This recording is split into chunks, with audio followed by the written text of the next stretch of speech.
Bueno, comenzamos entonces el streaming. Le vamos a invitar a Paula Klashko a que charle. Hola Paula, ¿qué tal? ¿Cómo estás? Ya estamos en vivo, te Hola. aviso, ¿eh? Hola, Antes que Gus. hagamos Ah, bueno. cualquier chiste, aviso. Pues Está ya bien, estábamos está sobre bien. la hora, terminó la tanda, así que ya estamos en vivo. ¿Qué tal, Paula? Estábamos haciendo la intro ahí que bueno, íbamos a charlar con vos unos minutitos para pensar y para ver qué está pasando desde el contexto internacional, sobre todo en nuestro querido continente latinoamericano, ¿no?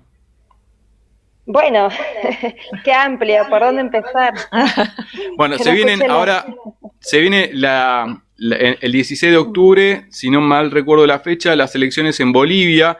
Hay algunas 18. 18, perdón, es verdad. Hay Ujú. algunas encuestas que dicen que Luis Arce va encabezando con un 44%, pero sabemos que para ganar en primera vuelta tiene que tener más de 10 puntos y con 34 se acerca Mesa y con 15 Camacho, así que está como muy justa los números, ¿no? Porque un balotaje complicaría al sector del MAS, no sé cómo lo ves vos.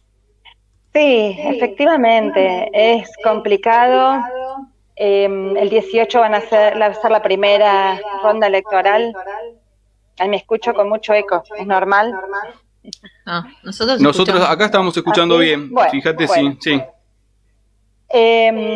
Decía que sí, tal cual, Diego, como vos decís, está el triunfo, por ahora todas las encuestas muestran que va a ser un triunfo, digo, en términos numéricos del MAS, pero si no saca, tiene que sacar más del 40% y tener más del 10% de diferencia con el segundo candidato.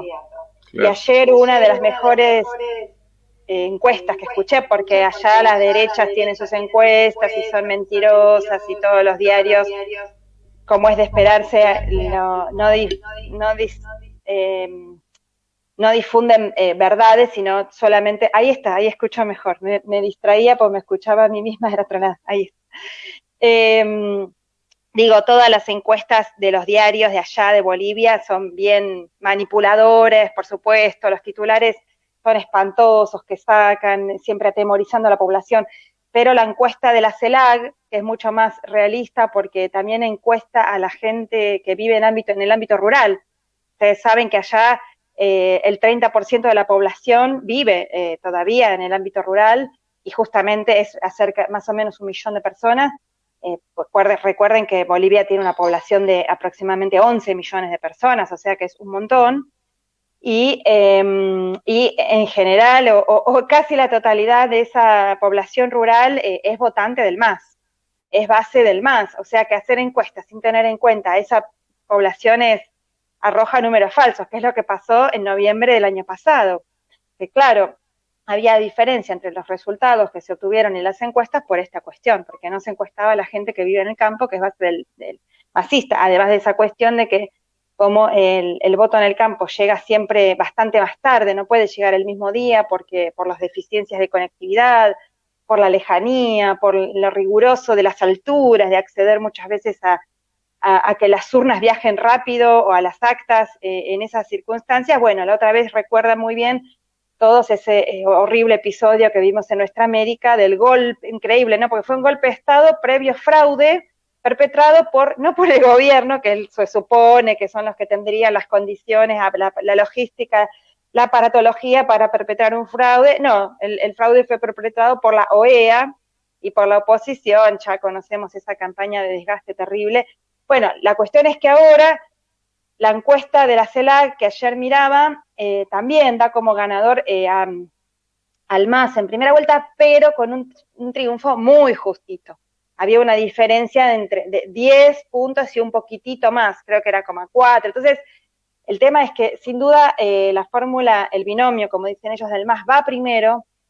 Hay posibilidades de que gane en primera vuelta, pero está muy peleado, muy justo.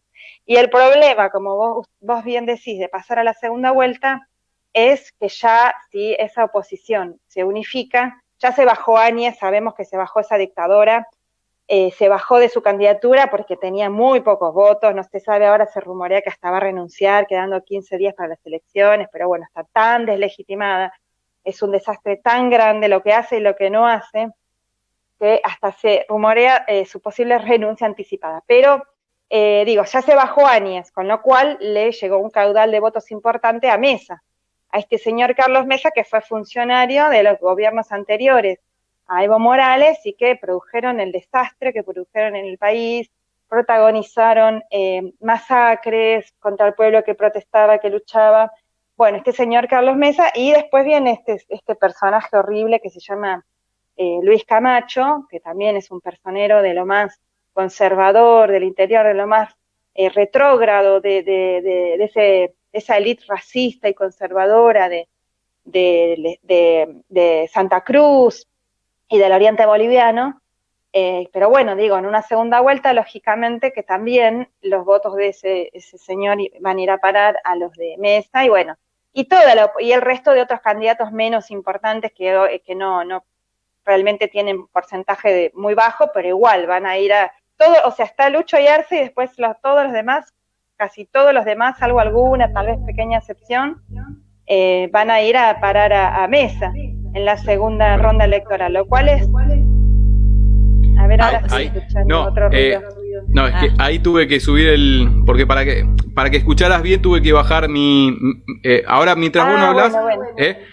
Así, pues es lo que tendríamos que haber ajustado antes, pero vamos bien ahí. Ahora yo vuelvo a bajar, así no te aturdís. Te hago la pregunta, hacemos la pregunta y vuelvo a bajar. Dale. Sí, pero Paula, quería ver cuál era tu mirada también en el escenario, en el contexto internacional, ¿no? Cuánto a favor y cuánto de detractor tiene el discurso de los medios también en relación a Bolivia, ¿no? La gestión de la pandemia, todo lo que fue el gobierno ilegítimo de Áñez, y cuánto hay de esperanza en este recupero del MAS, ¿no? No sé si acompaña o es como minoritario, ¿no? Bueno, esperamos que vuelva el MAS, pero digo, lo que se perdió en todo este tiempo de este gobierno ilegítimo, ¿no? Y después, antes de devolverle la palabra a Paula, también por ahí ver cuál es tu visión, tu mirada sobre finalmente la que no pudo ser censurada esta vez, la lista final que se va a presentar el partido de Correa en Ecuador, que sabemos que luego de varias instancias finalmente la pudieron, va a poder ser presentada para participar de las próximas elecciones.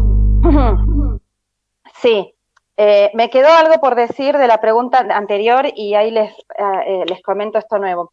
Lo que me quedó por decir que esta vez, además, también es posible, si fue posible antes semejante fraude estando en la oposición, ahora lo es mucho más en Bolivia. Así que si bien existe esta ventaja grande de la fórmula del MAS, hay muchas condiciones para perpetrar un fraude, pero además, con esto es lo que quería decir, la perlita de la frutilla del postre, es que otra vez está de observadora la OEA, la misma que perpetró y dirigió el fraude, y además, como si fuese poco, con el mismo señor, que se llama, ahora se me fue, Manuel González, bueno, no me acuerdo exacto el nombre, lo busquen por ahí si pueden, porque es interesante, creo que es Manuel González o Fernández, tiene un apellido así, que fue el mismo tipo, ex canciller de Costa Rica, que fue el observador en las elecciones fraudulentas, que hizo el fraude de la OEA en noviembre, que generó las condiciones para el golpe contra Evo. Así que, bueno, visto ese panorama, por supuesto que la lucha es difícil,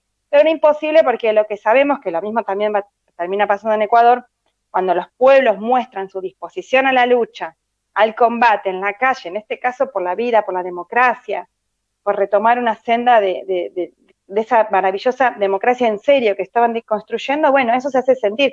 Y es más, tenemos que calibrar y medir que estas elecciones se van a realizar el 18 de octubre por fuerza de la gente en la calle, que a pesar de la pandemia y de las condiciones terribles por el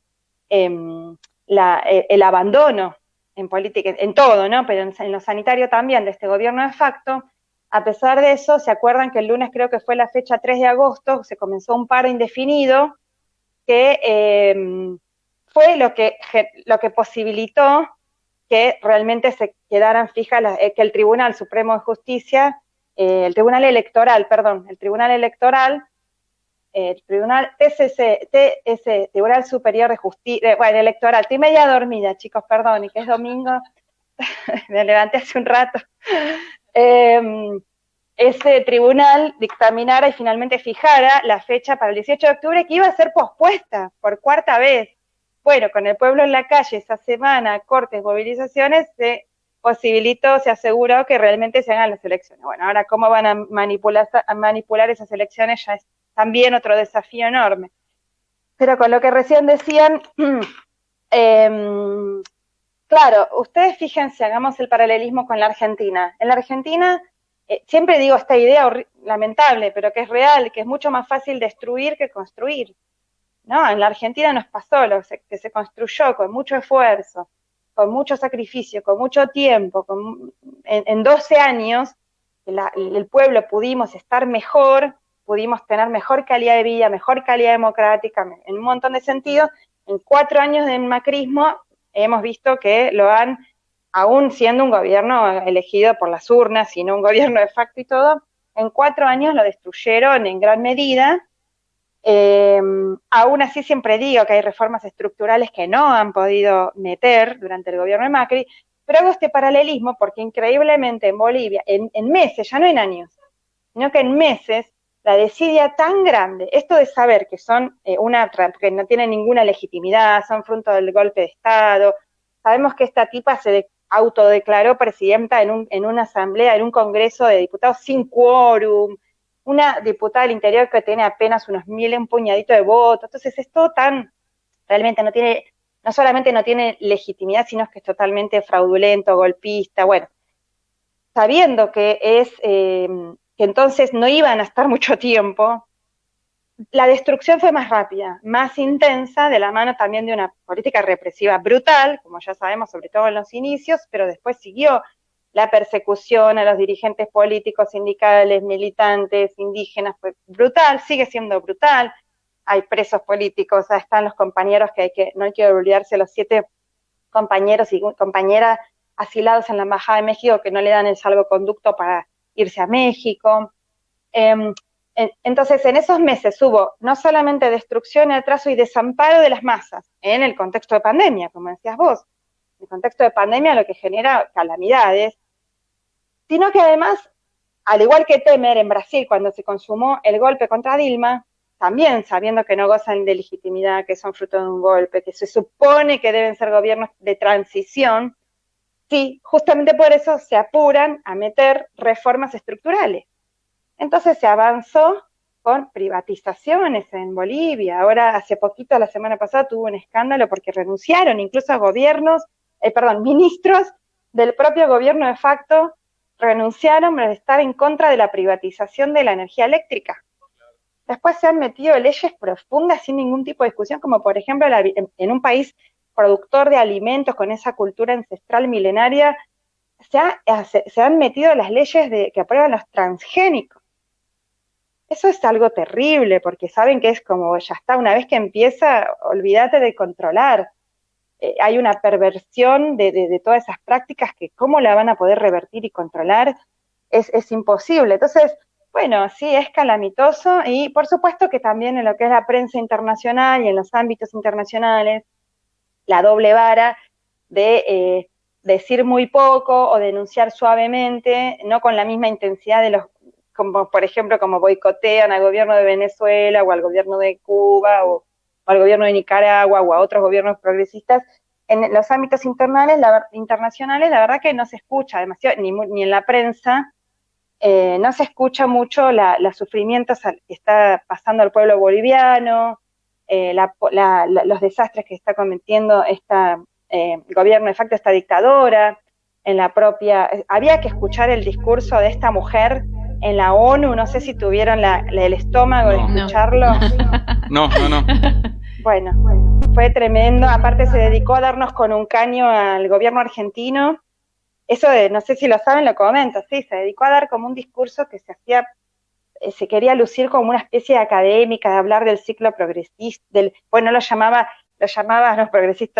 lo llamó el ciclo populista autoritario, ¿no? El populismo autoritario que estaba agotado y que y entonces después se empezó a darle con un palo a Alberto Fernández, que este caudillo populista, kirchnerista, autoritario, que lo único que hace es meterse en la política interna de Bolivia, apoyar a un dictador como Morales, bueno, eso en el discurso de la ONU, para que se den una idea, ¿no? Sí. Como seguramente